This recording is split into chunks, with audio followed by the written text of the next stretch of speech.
हलधर के हलके आगे लो नतमस्तक सुल्तान, कि हलधर के हलके आगे लो नतमस्तक सुल्तान, उन्नति के सूरज का जिद से हुआ गहन अवसान, कि उन्नति के सूरज का जिद से हुआ गहन अवसान, चुन ली अपनी बर्बादी हित को दी ठोकर मार, कि चुन ली अपनी बर्बादी हित को दी ठोकर मार, भले सियासत जीत गई पर हार गया किसान, कि भले सियासत जीत गई पर हार गया किसान, भले सियासत जीत गई पर हार गया किसान।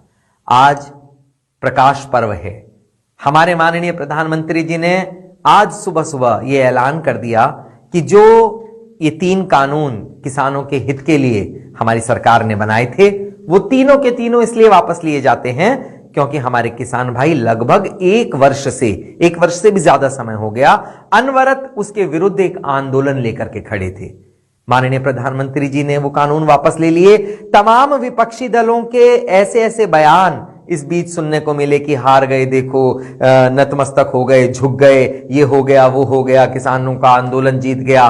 वास्तव में किसानों का आंदोलन जीत गया। ये स्थिति, ये परिस्थिति बिल्कुल ऐसी आप मान करके चलें कि किसी पिता के सामने उसकी पुत्री आकर के ये कहे कि मुझे फलां व्यक्ति से शादी करनी है और बाप उसको समझाए कि बेटा शादी मत करना, ये लव जिहाद का मामला है, लेकिन बेटी नहीं मानती। अंततः पिता को मजबूर होकर के उसका निर्णय मानना पड़ता है और उसका विवाह उसी व्यक्ति के साथ कराना पड़ता है। असलियत तब खुलती है जब उसकी बेटी की लाश उसकी अटैची में सजी हुई कहीं ना कहीं बस अड्डे पर या किसी चलती हुई बस के अंदर मिलती है। नहीं समझती बेटियां और स्थितियां क्या से क्या हो जाती हैं। इसी तरीके से किसानों ने ये नहीं समझा कि उनके हित की लड़ाई कौन लड़ रहा था। जो भी हुआ सबने देखा। मैंने किसानों के सामने, अपने बेटों के सामने एक पिता को आज झुकते हुए देखा और विश्वास मानिए मेरे मन में और कद बढ़ गया नरेंद्र मोदी जी का।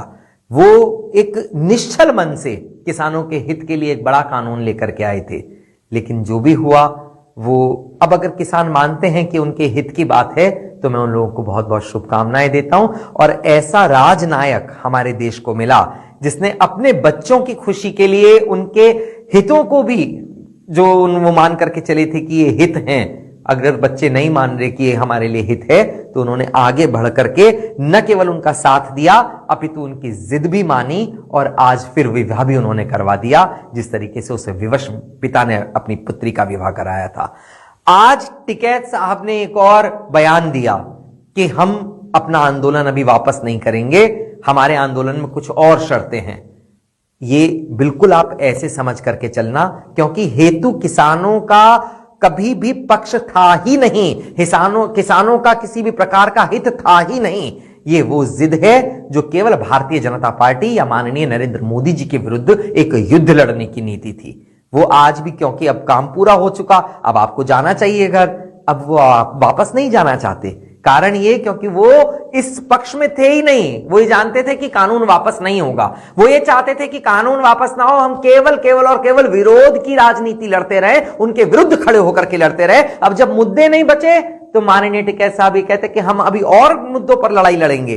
साहब, कुछ बच्चे ऐसे होते हैं जिनको अगर हम टॉफियां भी दें, उनको चॉकलेट्स दें, वो तब भी नहीं मानते।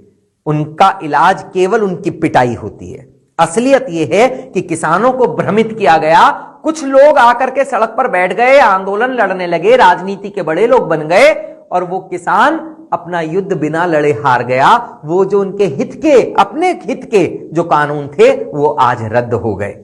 असलियत यह है कि किसान भ्रमित होकर के हार गया और ये जो भ्रमित करने वाले लोग हैं ये आज भी अपनी जिद पर अड़े हुए हैं। ठीक है, मैं बधाइयां देना चाहता हूं हमारे किसान भाइयों को कि आज उनकी जो जिद थी वो हमारे नरेंद्र मोदी